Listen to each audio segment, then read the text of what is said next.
Aga kui sina nüüd mõtled tuleviku peale, siis millest sa unistad? Ma olen kogu aeg tahtnud aidata lastekodu lapsi ja toetada neid, kes teevad õiget asja ja nii. Ma ei oskagi niimoodi öelda.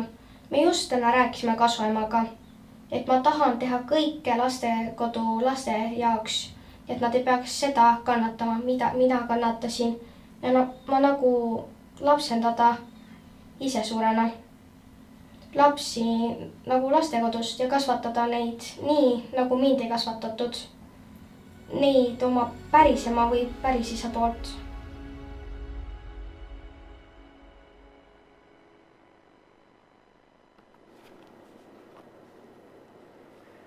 Tere! Triin olen mina ja rõõm on siin teie seltsis olla. Selle mõnus ärevus ka. Need mõtted, mis ma jagan, on siis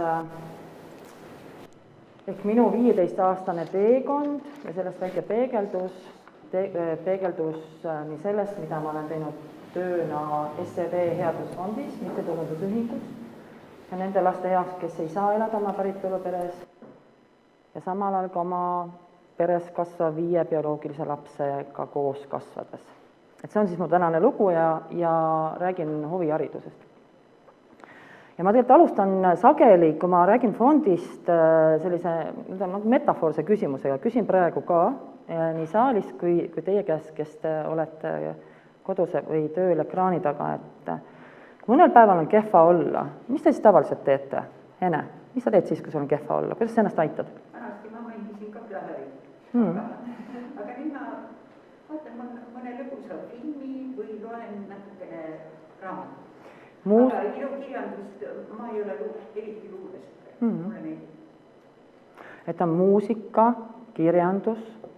Tüdrukud, mis teil? Ma olen meditatsioon. Meil on vahva saade, kus me lobiseme kõik välja, mis meil rääkida on. Liis, mis sina teed? Et see, kuhu ma nagu jõuda tahan, et ja ma enda kohta näiteks olen öelnud ka ju nõndapidi ja andke siis mulle andeks, et vahel nii on, et kui mul on väga kehva olla, ma isegi tõstan mõnikord teiste peale häält. Et meie toimetuleku klaveril on hästi palju erinevaid klahve. Kui meil on kehva olla, meil on muusikast saame abi, saame vestlusest abi, saame jalutamisest abi. Olen kuulnud inimesi, kes tarbivad alkoholi, on neid, kes jooksevad, on neid, kes lähevad enda sisse ära, et meil on hästi palju erinevaid klahve ja selle jutu mõte on siis see, et mida rohkem klahve on meie klaveril, seda elutervemalt me toime tuleme nende raskete hetkedega. Ja kui me mõtleme nüüd meie laste peale, kes on teenusel, ei saa elada oma päritolu peres, et kui palju klahve nende elus on sealt päritolu peres kaasa saadud. Ma pakun, et seal on natuke vägivalda, natuke hooletusse jätmist, natuke alkoholi ja võib-olla muid sõltuvusained, ehk need klahve on võib-olla üsna piiratud arv. Ja mul tuleb, kui ma õhtuti laulan lastele unelaulus, üks sellest repertuaarist on alati Juba linnukesed ja mõtlen selle laulu peale siis nõndapidi, et mäletate, vähemalt kui mina olin laps, see oli selline väike klaver pille, punane, see on küll teise nime koha peal. Ja selle pille peal ma mäletan, ma ei ole kunagi klaverit õppinud, aga ma sai selle Juba linnukesed maha laulda ja mängida. Ja ma küsisin ühe targa inimese käest, et mitu klahvi on vaja, et mängida seda Juba linnukesed, ta ütles, et 3-5. Ja tegelikult, kui me mängime selle väiksel klaveril, me tunneme selle meloodia ära. Ja samal ajal ilmselgelt, kui ma läheks kodu lähedale Laulasmaale, kus on Arvapäri keskus ja maestro istuks klaveri taha ja mängiks selle samal meloodia ja kasutaks teise arvu klahve, kas 50 või 80, palju iganes kasutada seal saab, siis sellel samal lool on hoopis teine kõla.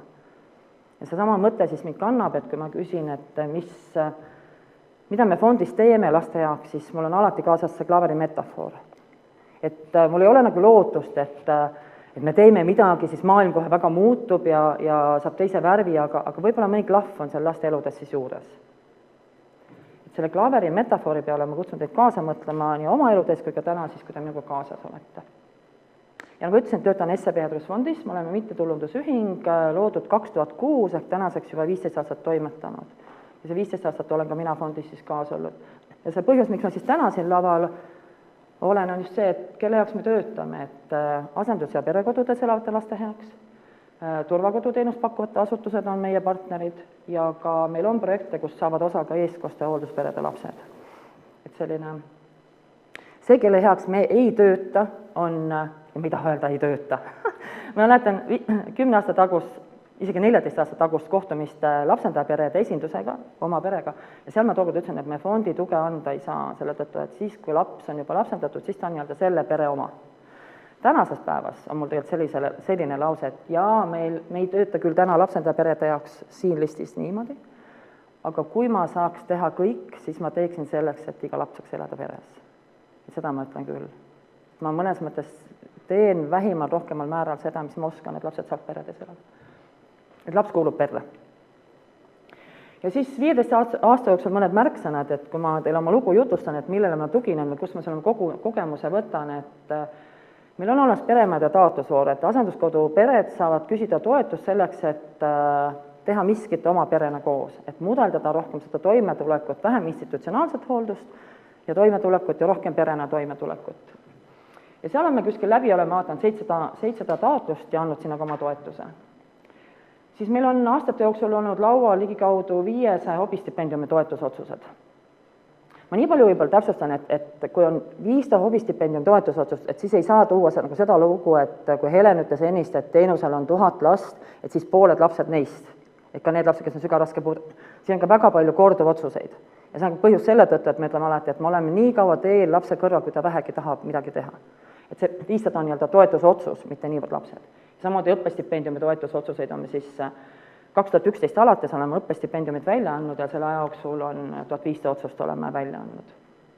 Me oleme teinud ligikaudu 100 erinevat koolitust erinevate lektoritega ja just noortele, kes hakkavad iseseisvasse ellu minema ja need koolitused räägivad siis rahatarkusest, enesearengust, IT-turvalisusest ja kõik, mis võiks kuuluda sellele, et kui ma homme astun ellu, et mis ma siis oma elus kaasa vajan.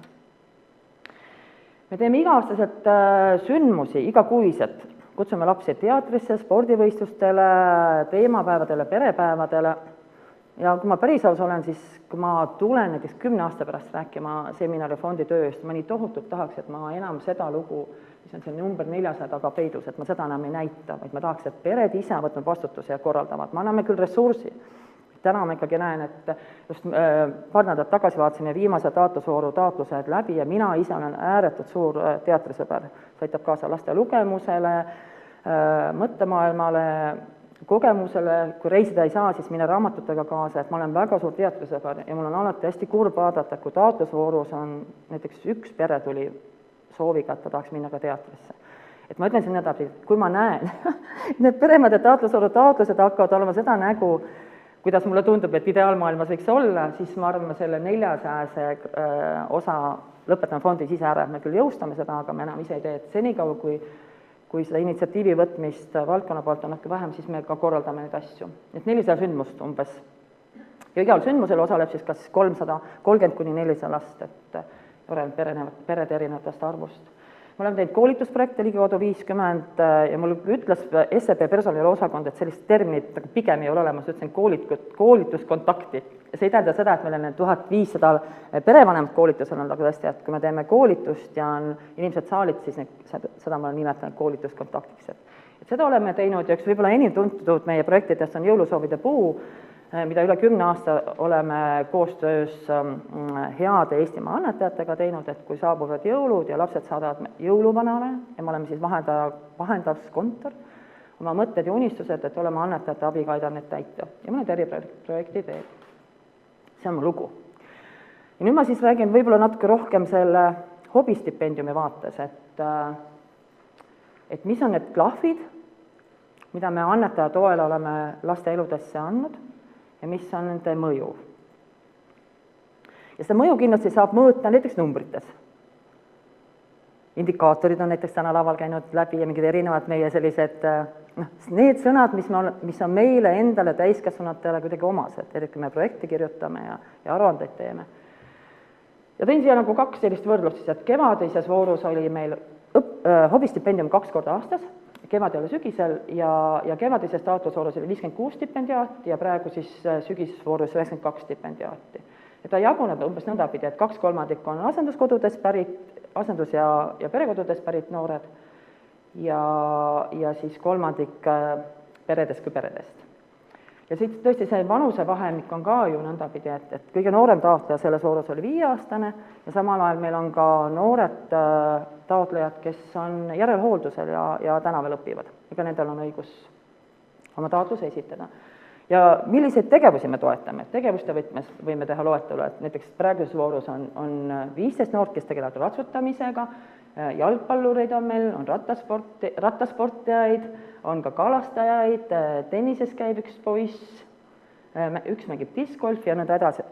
Et see haare on nagu üsna lai ja me tõesti ei ütle nõndapidi, et huviharidus on siis, kui sa käid 4 korda nädalas jalkatrennis. Et mõned aastad tagasi mulle meenub, et oli üks erivajadusega tüdruk Tartumaalt ja tema esitas taotluse, sai meie toetuse, ta ei saanud käia oma erilisuse tõttu kuskil huviringis, aga ta oli väga suur ristsõnade lahendaja. Ja siis ta tellis omale hunniku ristsõnasid fondi toetusel ja ma arvan, et see oli miski, mida tema selles hetkes vajas oma klahvile häält juurde. Ehk me võime rääkida hobistipist numbrite kaudu ja öelda, et see on see mõju, et nii palju lapsi on saanud praegu puudutatud. Ja me võime rääkida ka laste ja noorte tagasiste kaudu. Ja tagasiste kaudu just mulle hästi meeldib öelda seda, et üks lugu on see, mis meie täiskasvanutena mõõdame ja vaatame, tegelikult selle tähenduse, see tähendus, mida see noor sellest kogeb, selle annab tema ise. Ja meie ülesanne on võib-olla seda kõrval olla, kuulata ja aidata teda kaasa. Seda teed otsida, et mis see tema jaoks on. Et mõnes mõttes mulle meeldivad nüüd need järgmised slaidid kordades rohkem kui see eelmine numbrite slaid. Sest siin räägivad lastelood minuga ja ma saan aru, ikka mina saan seda peegeldust, miks ma seda tööd teen. Et kelle heaks ja millest see klahv räägib. Ja me võiksime öelda, et näiteks ratsutamine annab mida? Annab kontakti hobusega ja siis annab mingid galopisammud ja mida ta õike annab. Ja me võime öelda ka ratsutamise kaudu hoopis nõndapidi, et see tüdruk ütleb niimoodi, et stress ja hirm on nagu tuulega viidud ja päike hakkab eredamalt särama. See hetk, kui vaatad sügavale hobuste silmadesse, on nagu sukeldumine merre, kust ära tulla võimatu. Ja teine tüdruk ütleb enda kohta nii, ütleb tema perevanem ütleb tema kohta. Kui me sõidame kuskilt mööda, kus hobused, läheb ta õhinasse. Ja eriti hobused on need, tänu kellele oleme leidnud ühise keele. Ta muutub loomadest rääkides väga rõõmsaks. Et ühtepidi ma võiks öelda, et jah, me oleme toetanud hobistipendiumi kaudu noore ratsutamishuvi. Samal ajal ma võiks siia teha veel tohutu loetelu sellest, et mida ta siis saanud on. Ma võin öelda, et selle nimi on hobuteraapia ka. Ja see võib-olla üks põhjus, miks meil on üsna palju ratsutajad. Ja nad ei ole tavamõttes ratsutajad sageli, et käivad tippspordi võtmes, kuigi on neid ootusi ka ja neid lootusi lastel. Aga ta on hobuteraapia ja aitab toime tulla võib-olla nende raskustega, millest nii Pille kui Mariana rääkisid, et siis on meil noor, kes on Aleksander ja tema käib jalgpallis. Ja tema ütleb enda kohta nõndapidi. Tänu oma uuele varustusele suudan ma rohkem keskenduda oma tööle, saan rohkem palli kinni püüda, oma uute kinnastega ja oma uute putsadega hüppan ma aina kaugemale, saan aina kaugemale lüüa palli ja heal juhul löön ka varsti vastas väravavahile värava. Ja see on nagu, et ahah, et mis see siis on, kas need on putsad ja kindad või see on kogemus ja ma õnnestun ja ma proovin homme rohkem ja ma pühendun ja keskendun. Nikita alustas tantsutrenniga ja ütleb, tal on lõbus seal ja ta saab uusi tantse õppida ja tal on seal sõbrad. Rasmus käib tennist mängimas 2 aastat ja tema kohta kirjutab siis perevanem.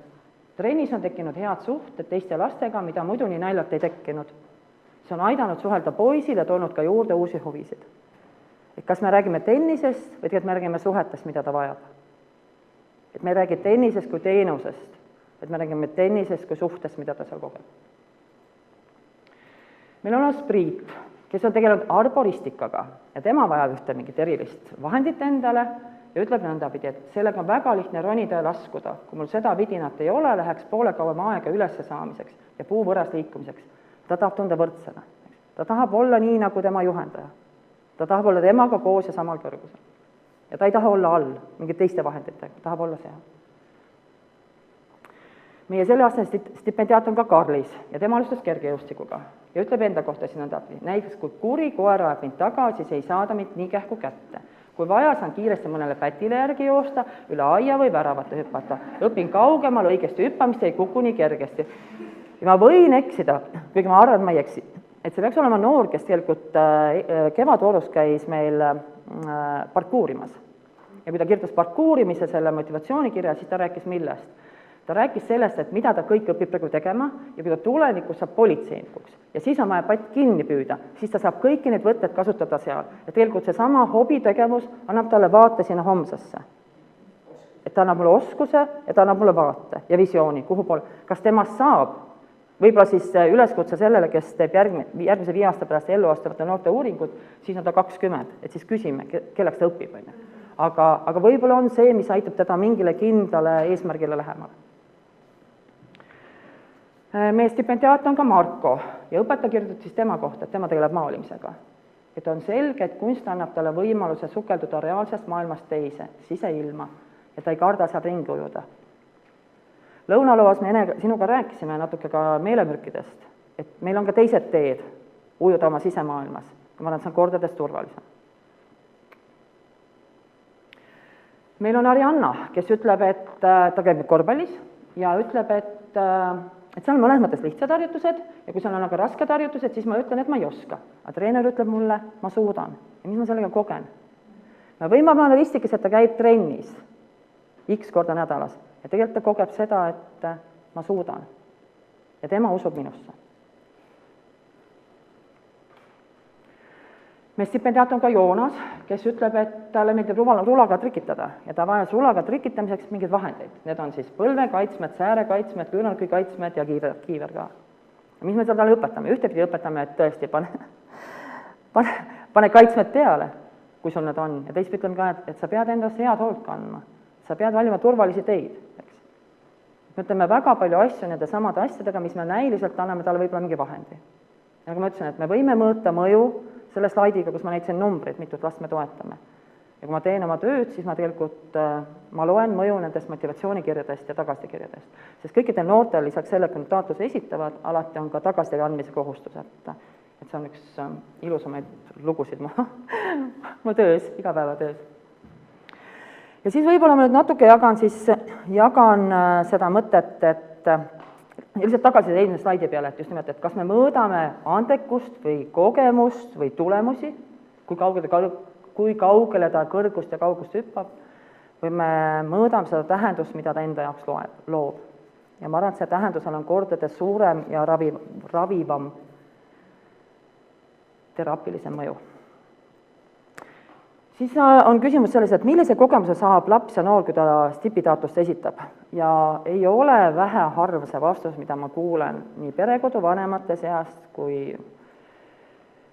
ikkagi sageli institutsionaalsel hooldusel pigem seda vastust, vähem eestkoste peredest, aga et meil ei ole vaja stipitaotlust esitada, et KOV maksab kõik kinni. Ja siis ma saan aru, et nüüd on minu ülesanne teha jälle see pikk teekond läbi ja võib-olla peaks ükskord selle dialoogi kuhu üles kirjutama ja ütlen, et see on tore, et KOV maksab ja see on nii tore, et KOV toetab ja laps saab kogeda. Selle üle on hästi suur rõõm. Aga võib-olla on hea mõelda ka, et kas stipitaotluse esitamine on vaid rahaline toetus või seal on midagi veel. Ja mina ütlen enda poolt vaadates, fondi poolt vaadates, et stipitaotlusega saab esitada taotlused, küsida 150 eurot põlvekaitsmete jaoks. Ja stipitaotlus tähendab seda, et ma mõtlen läbi oma eesmärgid, ma sõnastan, et ma panen need kirja ja vajaduse küsin ka abi. Ma täidan taotluse, ma õpin kinni pidama tähtaegadest, ma esitan selle, ma annan pärast tagasisidet, vajaduse küsin veel kellegi käest soovituskirju, pean võib-olla võõra inimese poole pöörduma, et kas sa saad mulle selle teha, rohkem siis tuttava inimese käest soovituskirju. Aga ikkagi, ma pean neid asju tegema. Ja mõnes mõttes kõik need samad kogemused on ju need, mida noored vajavad siis, kui nad lähevad iseseisvasse ellu. Neil on vaja esimest või teist või kolmandat korda esitada taotlused tööle minna. Et kui ma olen nagu 5-aastane ja teinud selle teekonna läbi ja isegi 2 korda aastas läbi teinud ja 7 ja 13, siis võib-olla see ei ole enam nii hirmutav ja ma oskan isegi abi küsida või mõelda nende asjade peale, mis see motivatsioonikiri on ja mis see tähendab. ja mul tuleb meelde ka üks lugu oma vanemast tütrest, et kui ta 6. klassi läks, neil tuli koolis 3. võõrkeel ja ta pidi kirjutama nagu motivatsioonikirja sellest, millise keele ta valib, kas prantsuse keele või saksa keele. Ja ema, mäletate, töötab 15 aastat fondis, küsib teiste käest motivatsioonikirju, teeb koolituspäevi ja siis minu tütar kirjutas paberi peale sellised laused. Mulle meeldib süüa ja telekat vaadata. Ma ikkagi panin, ärevus tuli hinge, tunne oli kehv. Siis ma katsusin nagu midagi rääkida ja see lugu väga ei töötanud ja ta üldse ei saanud aru, miks ta on vaja ja nõnda edasi. Ja mis ma siis tegin, me elame linnast väljas ja iga hommik sõidame kooli. Iga hommik ma tulin mingi looga ja rääkisin prantsuse keelest erinevate lugude kaudu. Rääkisin keelest näiteks tema isa kogemuse järgi, et me laste isa on selles vanuses, et ta käis Venemaal sõjaväes, ehk ta oli 2 aastat ära. Ja ta on lugu rääkinud, kuidas ta õppis keele niimoodi ära, et ta nägi unenägusid vene keeles. Et kui selgeks võib mõne keele saada. Ma rääkisin oma unistustest, näiteks sellest, kuidas mulle meeldiks, ma olen unistanud prantsuse keele õppimisest, mulle meeldiks üks päev minna Pariisi ja tellida ise selles kohalikus keeles näiteks kohvi ja kooki. Et ma oleks päris uhke endale. Ma rääkisin sellest, kui nad õpib kunsti, et see kunstnike lugu ja rääkisin ka sellest, kuidas kas kunstnike lood või üleüldse originaalteosed, et minul ei ole keelel sellist oskust, et ma võiksin võtta Jumalamaa kirik Pariisis, avan raamatu, loen originaalkeeles. Aga mulle mõte sellest tundub nii äge. Ja niimoodi 6 aega sõitsime linna, kuniks oli see tähtaev, motivatsioonikiri oli vaja ära saata. Ja ta kirjutas ja saatis ära. Komakohad aitasin ma paika panna. Ja ei läinud palju aega mööda, kui koolijuht saatis talle vastuse, et see kirjutas väga põhjaliku ja ma näen, et selle väga motiveeritud. See oli hästi äge tunne. Et veel kord, mulle meeldib süüa telekat vaadata. Et see on nagu meie roll olla seal kõrval ja aidata tal neid asju mõtestada ja suunata ja mudeldada seda, et tal ei ole peas, ta ei olnud kunagi ühtegi motivatsioonikirja kirjutanud, kus ta siis oleks saanud mõtte saanud, millest sinna üldse kirjutama veel. Ja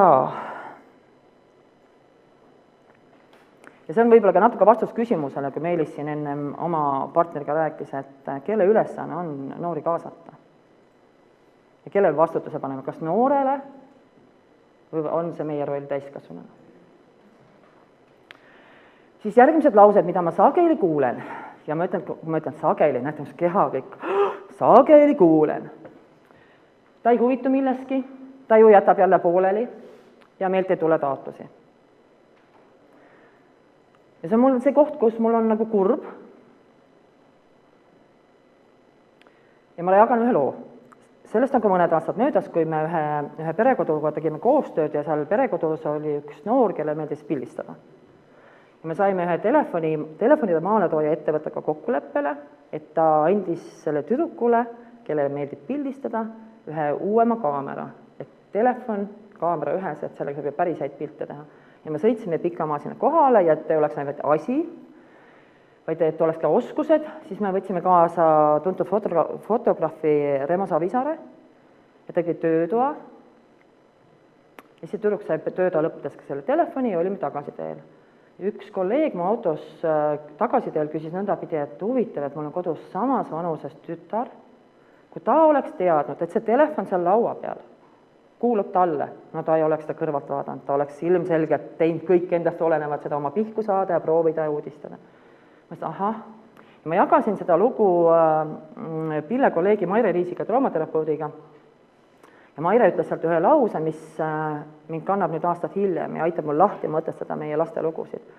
Ja see lause kõlas nõndapidi, et uudishimu kuulub turvalise maailma juurde. Ja kui me kuulame neid vaheklippe, millest noored räägivad, et keda tõstetakse, kuhu tõstetakse, millal öeldi, millal ei öeldud, et kas on turvalise maailma osa. Kui ma ei tea, mis mind homme ootab või mis seal selja taga oli. Kas minuga minu lugusid räägitakse, kas mu raskust kuulatakse.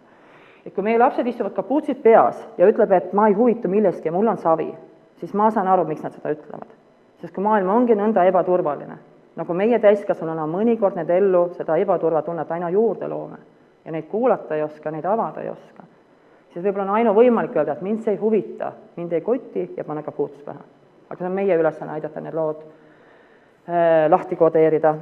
Ja siis veel teine mõte, jälle palun nii kodudes, kontorites kui saalis, et tõstke palun käed need, kes on elus mõne huviringi pooleli jätnud. Ma näen 2, kes ei ole, aga mina tõstan 2 kätt. Ma võin päris mitu huviringi üles lugeda, kus ma käinud olen keraamikas ja kergejõustikus ja kus kõikjal veel. Ja kui ma mõtlen meie laste peale, siis nii tore muidugi anda neid unistusi, et minust ei saanud iluuisutajat, saagu sinust.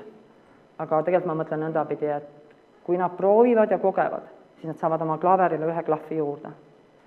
Ja siis meil on ka ühe poisilugu siin, kes eelmisel aastal, kui ta oli kevadel, jälle Tartumaalt üks parkuurija poiss, ta andis tagasisidet selle kohta, kuidas ta käis parkuurimas, see oli hästi äge. Ja talle hästi meeldis seal ja ta õppis ära need toredad asjad seal, aga sügisel arvatavasti ta tahab proovida uut trenni. Mulle meeldib, proovi, on ju, absoluutselt proovi. Ja nüüd, kui ta kirjutas sügisel oma taotluse, siis ta kirjutas. Ma käisin ennem seal parkuurimas, et see treener oli hästi kuri. Aga nüüd ma käin korvpallis ja mulle meeldib. Ja kui ma oleks jälle nagu eeldanud ja oodanud seda, et sa oled siia nüüd pühendunud, on ju, et asju pooleli ei jäeta, siis ma võtaks ära nii mõnegi klahvi sealt ja võib-olla midagi veel, motivatsiooni ja tahte ja muud asjad. Ja võib-olla tuleks kapuuts kordades kiiremini taas pähe, sest see ei ole turvaline jagada, et mulle ei meeldi seal, ma saan haiget. Ja ma arvan, et ta käis seal väga kohusetundlikult, hoolimata sellest COVID-i trallist. Aga ta täna kirjutab pool aastat hiljem, et treener oli väga kuri. Ja siis ma räägin nüüd oma poja loo. Ja sellepärast ma küsin nüüd küsimusega, et mis on olulisem, kas uued oskused, et sageli me mõtleme ikkagi hobide peale ka uute oskustele. Ta käib joonistamas, või ta käib kunstiringist, õpib joonistama.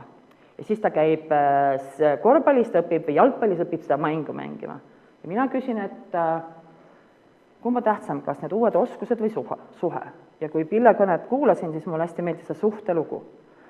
Ja see lugu räägib sellest, et mul on kodus 3 tüdrukut ja 2 poega, poisid on väiksemad ja kui kunagi, siis äkki 3 aastat tagasi, kui ma läksin poistele lasteaeda vastu, siis ma seal eesruumis sidusin oma saapa paelu kinni lahti, mul võis kuluda selle peale 1-2, no maksimum 3, mitte rohkem. Ma kuulsin, kuidas lasteaiasaalis oli üks treener, kes töötas koos poistega. Ja trenn hakkas just lõppema. See 3 minutit oli selline, et ma järgmine, kui mul olid saapad jalast, ma ei läinud oma lapsi tooma, ma läksin treeneri juurde, sest ma ei tea, mis trenni te siin teete, ma ei tea, kas te siia kedagi võtate, aga mul on ainult üks küsimus, et kas mu pojad võivad siia trenni tulla. Judotreener Jaanus on see, kelle puhul ma saan aru, et mu lapsed, nüüd suurem poiss käib 3. aasta ja väiksem poiss 2. aastat. Nad ei käi seal oskuste pärast. Mis ei tähenda, et neile ei meeldiks vöölida uut riipu saada või uut värvi saada, ikka meeldib. Aga ma saan aru, et käivad seal suhte pärast. Ja teine näide on tüdrukutest, nagu Meelis, ma olen natuke samas paadis, et isegi kehvemas paadis, ma ei ole isegi hakanud käima ju kepikõndi tegemas. Et ma ei ole väga hea eeskuju liikumise mõttes, ma ütlen, küll ma seal koduaias seal kõnnin. Aga mu noorem õde viis mu suured tüdrukud tennist mängima ja ma olin tõeliselt pahane, sellepärast et me ei ole kokku leppinud, aeg, kõik asjad on valed. Ja tegelikult juhtus see lugu, et nad jõudsid treeneri juurde, kus on selline suhe, et nad tulevad õhtuti rongiga läbi vihma ja nad ei taha sealt kunagi ära jätta seda trenni. Ja nad käivad Viljandis, käivad laagrites. Ma ei ole kordagi kuulnud, et Viljandi laagris oleks rasked mäed või kõrged trepid. Ja kõige raskem lause, mida treener on neile öelnud, oli selline. Friida, ära keeruta. See ei ole mingi keerutamistrenn. Ja ma saan aru, et nad lähevad sinna suhte pärast. Et see on ka koht, mida ma tegelikult nagu küsin, et mis me neile anname, kas me anname neile oskusi või teenuseid või anname suhet. See on üks muljasjutt 8 kiivrist ja see on lugu sellest sügisest, meil on fondis ka tavaks, et me iga sügis käime lastega koos rattamaratonil, lastesõitudel. Iga laps saab valida vahemikus 500 meetrit kuni 5 kilomeetrit vastavalt eale, võimetele ja soovile. Ja sel aastal ka üks pere tuli, 2 pere korraga, ma olin hästi rõõmus, et nad tulevad, sest see ei ole populaarne üritus. Mõnikord ma olen tunne, et ma ainult oma lastega sinna sõidan, aga siiski on teisi tulijad ka. Ja kui ma olin sinna teel, siis ma sain kõne ja küsimus oli selline, et Triin, et me oleme siin kohal ja kohe tuleb start, aga me lastel ei ole kiivreid. Teil ei ole kiivreid. Ja ma küsin, ei, meil ei olegi kiivreid ja ma sain aru, et see on nagu kogemata maha jäänud. Ja me lahendasime nõndapidi, et ma olin pikalt käinud, et minge sinna Hawaii telki, andke toru, ma luban, et kui ma olen poole tunni pärast kohal, et ma tasun selle arve. Lapsed said kiivrid, läksid rajale. Mida ma enda käest küsin, on see, et kas me fondina toetasime laste huviharidust või me jõustasime õpitud abitust ja vastutuse äraandmist. Ja mul ei ole tänaseni vastust. ja ma natuke ikkagi küsin, et kas see on võib-olla see nii-öelda vastutuse andmine on omane institutsionaalsele hooldusele, sest kodudes, kui mul jääb kiiver koju, siis on mul 2 valikut, kas mu laps ei lähe starti või ma ostan kiivri ja homme ostan 3 piima vähem. Et see on selline küsimus mul. Jagan ka ühe nagu teistsuguse loo ja ma väga kaalusin, kas ma seda teiega jagan, aga küsimus on selline, et mitut klahvi me vajame raskete hetkedega toimetulekuks. Ja meil on stipendiaat, kes kevadel esitas taotluse, et juhilubasid teha. Ja suvel, augusti keskel me veel jagasime temaga meilides mõtteid, kuidas ta oma aruande esitab ja kuidas see lugu edasi läheb ja septembri esimestel päevadel ma sain kõne lastekaitselt, kes ütles, et ära selle tüdrukule enam kirja saada. Miks te arvate, miks ei pea enam 17-aastasele tüdrukule kirja saatma? See tüdruk oli teinud suitsiidi. Et mul ei olnud enam kellelegi kirja saata. Kui ma lastekaitsega arutasime, küsin, et kas ta sai psühholoogilist nõustamist, et mis seal on ja lastekaitsjatega hästi nagu kohal oli, kui ta ütles mulle nõndapidi. Me ise ka oleme siin mures ja mõtlen, et mis seal võis olla, et kõik teenused olid peal. Ja kui keegi ütleb mulle, kõik teenused on peal, siis mu keha läheb ärevaks. Me ei vaja teenuseid, me vajame suhet. Ja ma küsin enda käest, et kas ma oleks saanud autokooli lubadest rääkida kuidagi teisiti, et anda rohkem suhet? Või mitut klahvi oleks see tüdruk oma ellu veel vajanud, et sellel raskel hetkel see raskus ei oleks teda viinud, ta tegi selle valiku. Ja et ma tahan öelda, et kõik klahvid ei päästa, et mõnikord natuke rohkem neid vaja, aga sellised lood jõuavad ka meieni. Ja see on lugu siis sellest, et üks indiaani mees, indiaani vanaisa, istus lõkke ääres ja istus lõkke ääres oma pojaga ja rääkis, et kuule, tead lapselaps, tead mu poeg, et me kõigi sees on 2 hunti, kuri hunt ja hea hunt ja nad omavahel kogu aeg võitlevad. Ja see hea hunt on siis see, kes kannab hoolt headuse, sõpruse, soojuse, märkamise, aitamise eest. Ja kuri hunt on siis see, kes on pahatahtlik, kõrk, üleolev, mittearvestav ja nii edasi. See väike poeg kuulas oma vanaisa ja küsis nõndapidi, et aga vanaisa, et milline hunt võidab? Ja vanaisa vastas, võidab see, keda toidad. Et kui ma mõtlen huviharidusest ja fondi poolt tehtavatest projektidest, siis ma mõtlen, see on mu baasuskumus, et ma usun, et me toidame seda head hunti. Ja see on nagu meie ülesanne täiskasvanuna aidata see hea hunt üles leida. Ka siis, kui kapuuts on peas ja siis, kui ta ütleb, et mind ei koti või ta ütleb, et teda huvitab ainult söök ja teleka vaatamine. Et aitame ta leida selle hundi, mis aitab teda edasi. Ja siin ma tänan teid, ütlen, et meile kõigile palju selgelt noote, elu terveid valikuid. Ma tänan tähelepanu eest ja ühe mõtte ütlen veel ja see mõte on siis selline, et see on mu tänase päeva lugu ja minu tänase päeva kogemus. 15 aastat fondis ja kodus 5 lapse emana. Ma usun, et Lastekaitse Liit on nagu nii äge ja elujõuline organisatsioon, et 20 aasta pärast toimub ka veel konverents, sügiskonverents. Ja kui konverents toimub, siis kutsuge mind tagasi, siis mu lapsed on juba ise elus. Mul võivad olla isegi lapselapsed siis ja ma võtan kaasa need samad slaidid ja ma hea meelega vaatan, kus teiega neile otsa, et kas see tähendus, mis ma siis on teine. Ma usun, et on, sest ma vähemasti loodan, et järgmise 20 aasta jooksul olen ma ikkagi ise veel ka kasvamises. Aga selle mõte on see, et oleme teel ja oleme targalt teel ja ärme ole suure südamega teel. Mis ei tähenda seda, et meil peaks olema nagu hoolt ja armastust ja märkamist. Meil peab olema hästi palju teadlikkust, et aidata see hea hunt välja. Sest seda kehva hunti on seal perede päritolu lugude tõttu juba üsna palju ees ootama. Aitäh!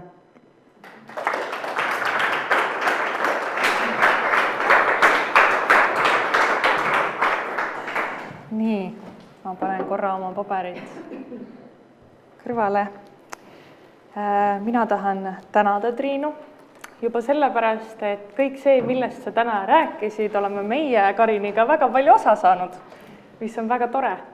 Et kõik need asjad, millest tõesti siin nagu sai räägitud, tuletasid endale meelde seda, et kui meie olime need, kes kirjutasid neid taotlusi stipendiumitele ja siis, kui me soovisime